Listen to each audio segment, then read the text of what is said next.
Hi, and welcome to this week's Hangout session of the MOOC on Natural Resource Governance. So this week session was on the fiscal regime for extractive industries. And so we're going to look at some of the questions that you have been asking on this particular topic. So to introduce myself first, my name is Thomas Lassourd. I'm an senior economic analyst with the Natural Resource Governance Institute. I'm based in New York, where I'm talking to you right now. And I focus mostly on fiscal regime for extractive industries. I've worked a lot on mining codes in Africa, in Latin America. I'm working also on fiscal regime for in the petroleum sector. And so we're going to try to see today a few of the questions that you have been asking. So I have 5 questions, so I don't think this is going to be very long. Let me start with the first of them, which is relating to income tax. I think some of you were seeking clarification on what the exact definition of income tax and maybe different subtleties on how you include cost deductions there. So you saw a number of different types of fiscal tools in this week MOOC discussion. One of the I would say two of the most important that I think you have to remember after this week is the one based on, there's 2 types of taxes. One based on revenues, gross revenues, so that includes all the royalties or any type of function out of the sales of oil and gas or minerals. And so that's a percentage of usually a percentage of the value of production taken without any regard to costs incurred in the project. And then a second really important category of taxes is profit taxes or income taxes or every type of taxes that are based on the share of the profits of a mining or petroleum project. So that means the profits are calculated based on total revenue, total sales, but then your companies can deduct a number of costs. Exploration costs, either deducted or depreciated, capital expenditure, all the big investments to create the extractive site. These are usually depreciated over a number of years. And then operating costs that are recurring every year. So that's how you get the net income or profits, which is then subject to income tax. And so I think the question was about the clarification of what different types of costs can be deducted to compute the income tax. So those are the main categories: exploration costs, capital expenditure or investment cost, and operating costs. And so some of them, especially the big investment costs, are depreciated over a number of years, whereas operating costs are annually deducted out of the gross revenues to obtain net income. And usually the difference between the main categories of taxes and the revenue-based taxes and the income-based taxes is that because the revenue-based taxes don't take into account any of the costs, they're usually a very small percentage of the gross revenues. And that means a more constant stream of revenues every year as soon as the project starts and revenues are generated. Minerals are sold or petroleum is sold.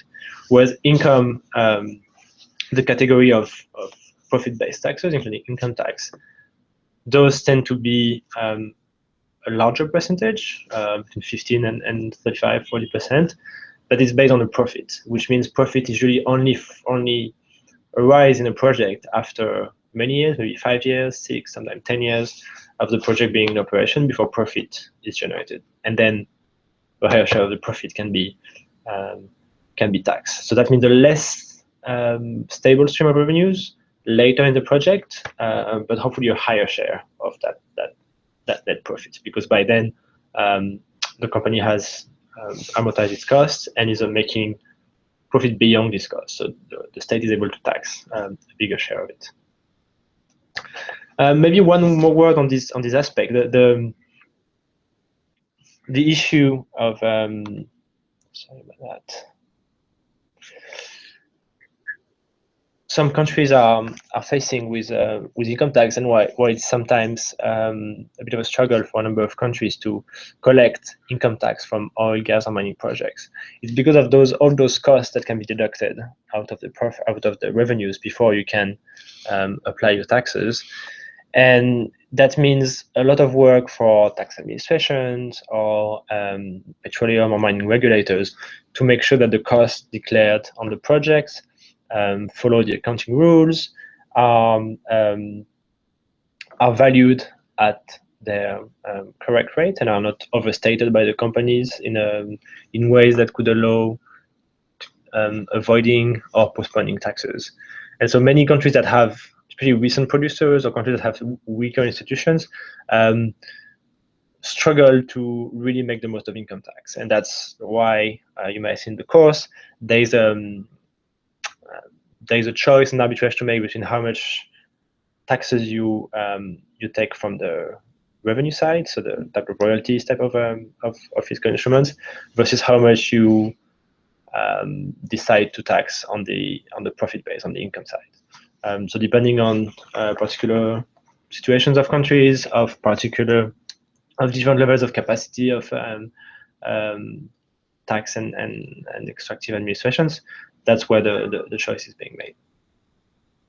So I hope that clarified a little bit the question on profit. Let me now turn to a second question, which is more, so the question is about what are the main features of a fiscal regime in recent context. So the way I interpret recent context is, I would say, the current market conditions for oil, gas, and minerals that we've seen changing over the last two and a half years. Petroleum prices have decreased from heights over $100 down to between $30 and $50 a barrel. Many minerals have seen a similar trajectory, maybe not at exactly the same time, but they're following a similar trajectory. And so I interpret the questions as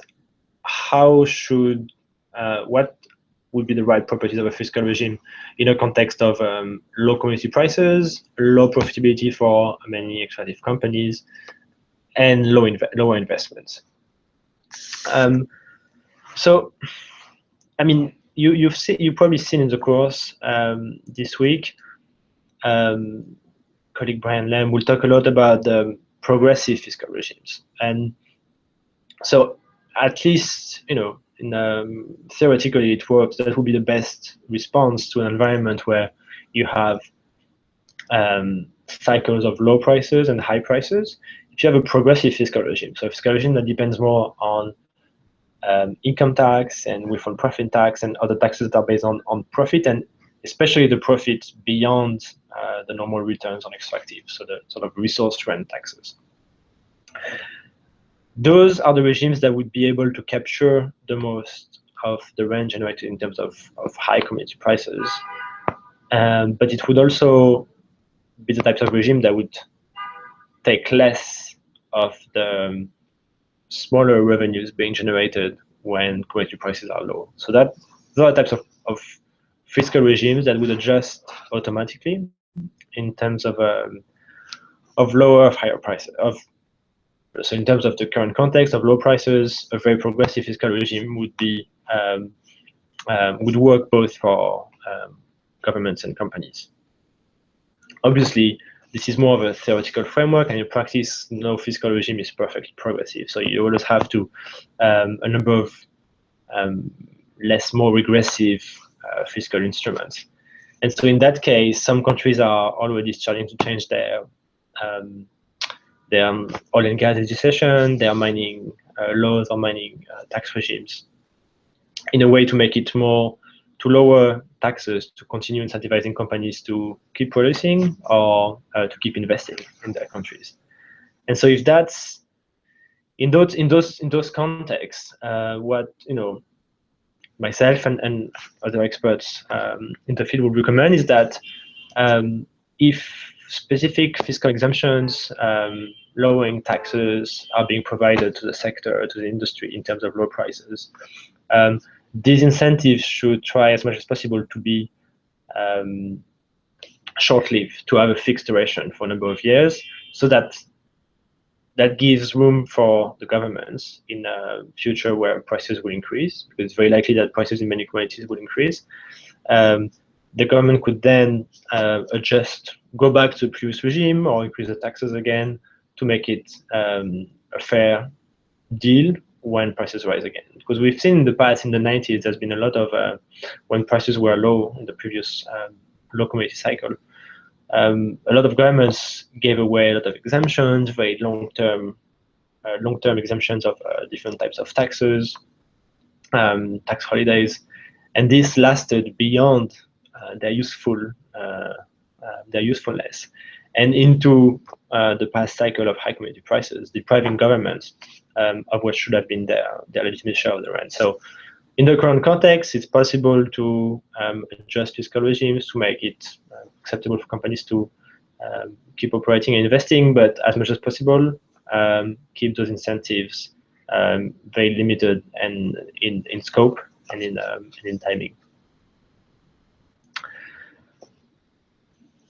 But then, of course, that's going to be, if I want to develop a little bit on this question, this is a general answer, and then the specific answer will depend on each commodity. So oil is not the same situation as gas, and the same situation as iron ore or bauxite. And it depends on each country's position within that specific industry. So for example, if you're a Middle Eastern oil producer with very low oil production, and already have with a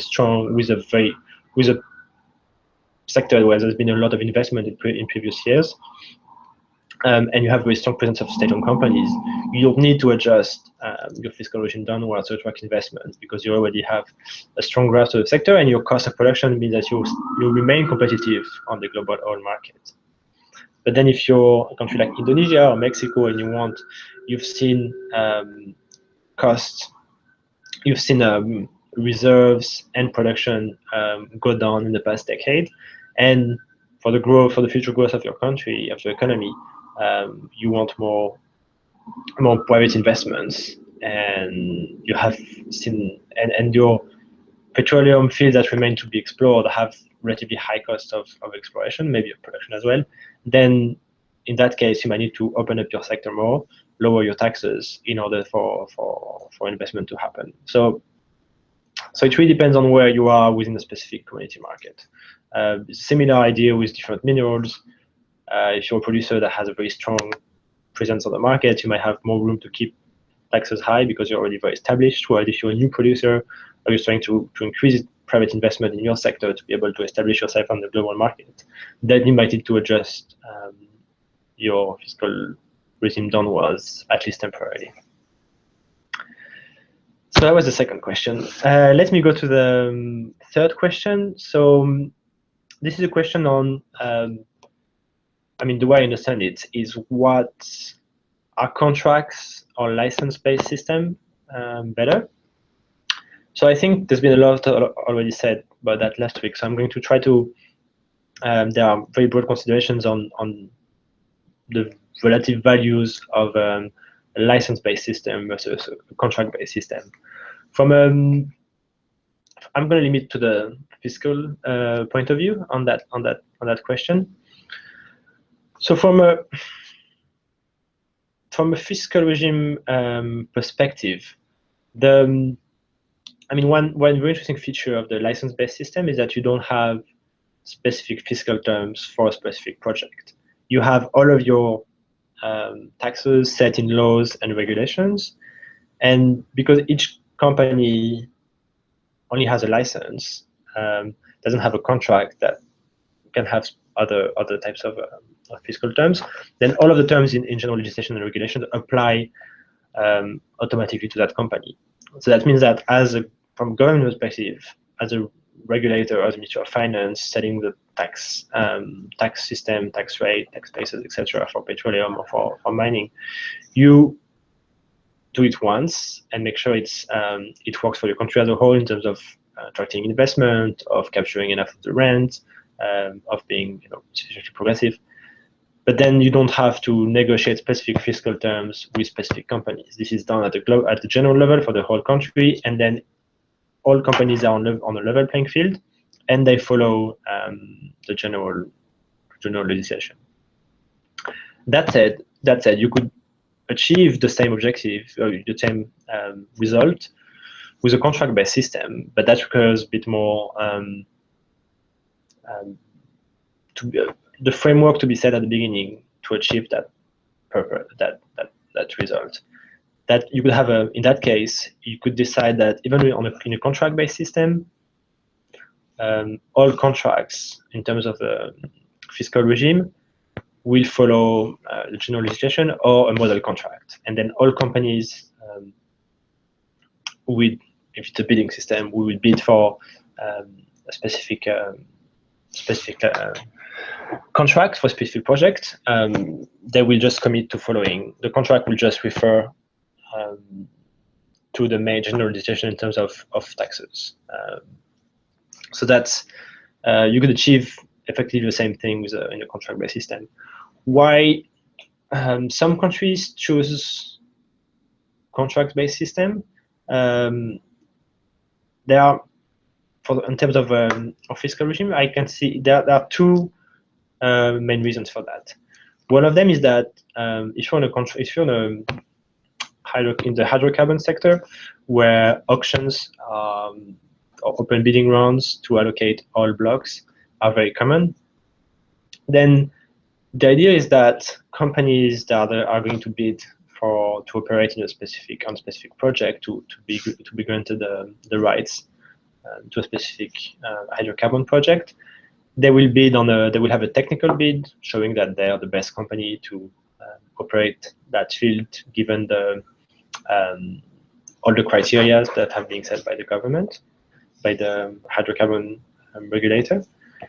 And then there is often also a financial bid where they bid on the level of royalties or production share that they think they're able to pay the government or the state-owned company on the operating that specific license. So that can be part of the criteria for selecting the company that has the best technical and financial offer. So that's why you might want to leave in the contract some blanks for certain very limited fiscal terms. So usually the level of royalty or the level of production share between the government and the company, so that companies can bid on it. And then that's a way at the government you capture as much as possible from that project. So that's one reason why contracts are often used. Another reason is that in many jurisdictions, the legal framework is not fully established and include all of the details, all of the different provisions that companies want to have security on before they invest in a specific extractive project. And so in that case, the contract is sort of a complement or a remedy to a insufficiently exhaustive legislation. So that's how it usually happens when a country is, a new producer hasn't really set up the legal framework completely, and so that's when contracts are often used.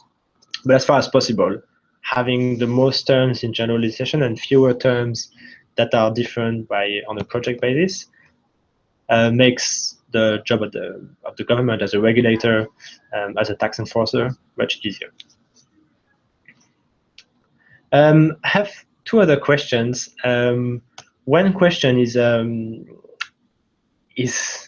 not, I mean, the question itself seems broader. I'm also going to restrict it to taxes. So it's about the Natural Resource Charter and why many countries might not be compliant with the Natural Resource Charter. So first of all, I just want to clarify a little bit what the Natural Resource Charter is and why I don't think a country can be compliant or not compliant with the charter. So the charter is includes 12 precepts which are meant to help policymakers have a better grasp of the different trade-offs involved in managing natural resources, different policy decisions that they need to pay attention to, different choices that they're facing. And so it doesn't, on many subjects, it doesn't always give the one specific one-size-fits-all answers to natural resource management. So very often it's more like you have all these choices, you have all these options, but you need to look at the whole charter, the whole list of precepts. And so that's why I don't think you can be compliant or not compliant with the natural resource charter. That said, but bad policies happen, whether or not disregarding certain important characteristics that we've tried to add to the natural resource charter. And so I'd like to talk a little bit about that. On the precept 4, so the one relating to fiscal terms specifically, bad policies happen, bad fiscal regimes, are made very often, in many different countries. So maybe let me share my perspectives on why this happens. It's not. Why this happens very often. Many unsuccessful tax policies for extractives, I found, happen because of a confusion from the government side on their own objectives. So what I would recommend is having a mining or hydrocarbon policy in place first.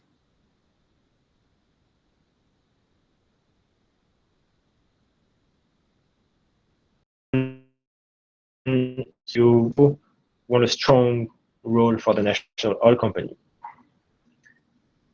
and you want to capture a lot of taxes from the private sector, and you want private sector investment, and increase local content in oil and gas projects.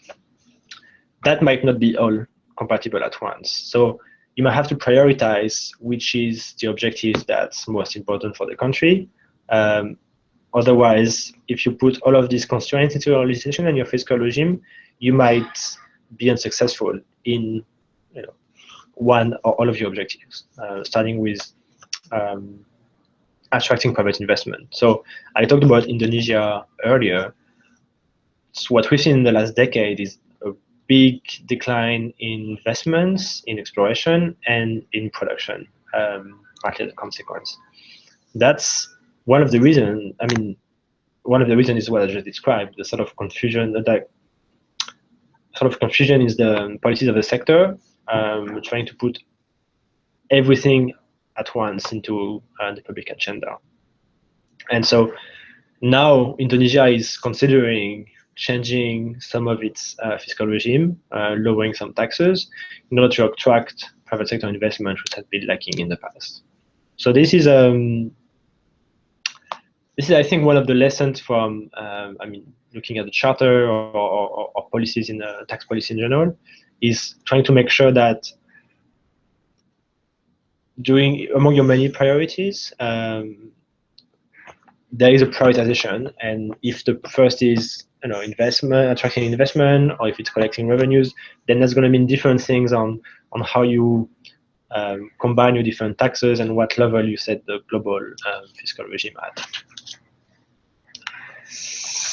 And then the final question I thought was very interesting, and about the current, the very recent news from Chad, where the High Court ruled on a case between the state and ExxonMobil, that ExxonMobil should pay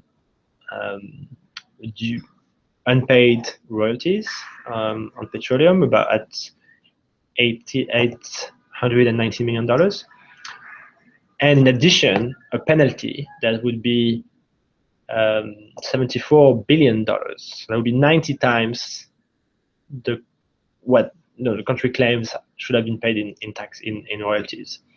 So this has been going around the news because it's a huge amount. It's even more than BP paid for the Deepwater scandal in the Gulf of Mexico.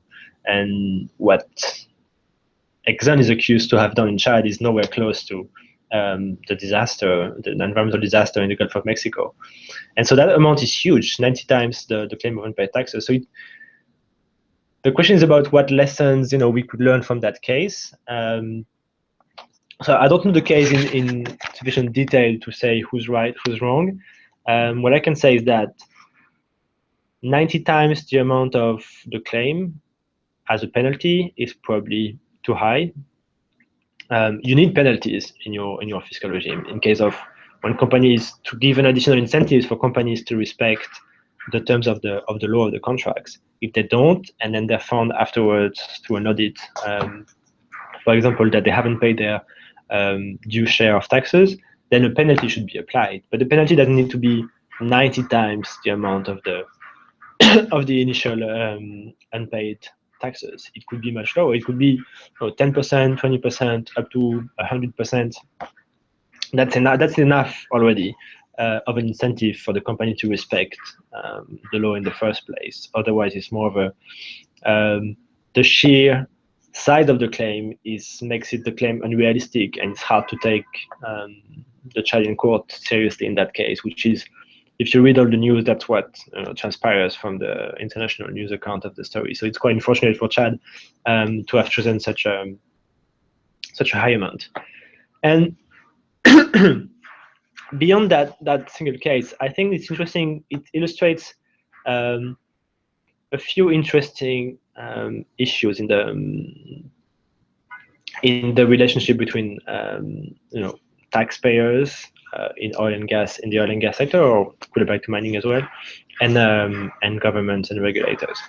It shows that this particular case ends up in court in Chad. It's probably not the end of it. It's probably going to be some international arbitration court involved. So that shows like a bad relationship with taxpayers and a very antagonistic relationship leading to tax disputes takes time for both the company but also the government, from officials that probably have other priorities to spend their time on. It takes money, because then all this time Chad has to pay its own civil servants. If they go to arbitration, they will have to pay their own lawyers and their own, to attend all those arbitration, and that could last years. And this is so that's conflictual relationship is costly in terms of resources for the country, but it's also bad for investment. This sends a bad signal to other companies who might want to invest in Chad, and you're just making it harder for companies to come to your country and invest.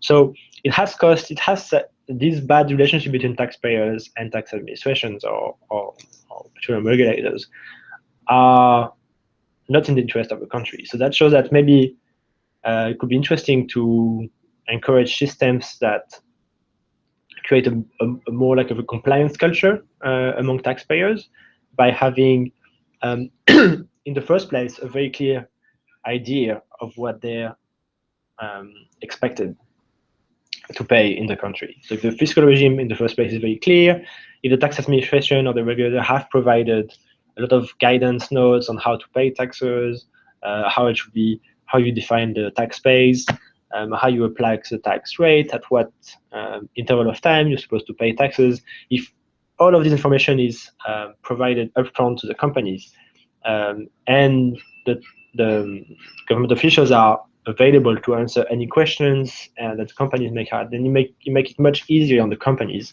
to comply to the taxes, and so they will more readily comply, pay their fair share, and then you avoid this dispute and you avoid these bad situations and these bad outcomes in terms of use of resources and business environment. So that's one lesson I think that's interesting from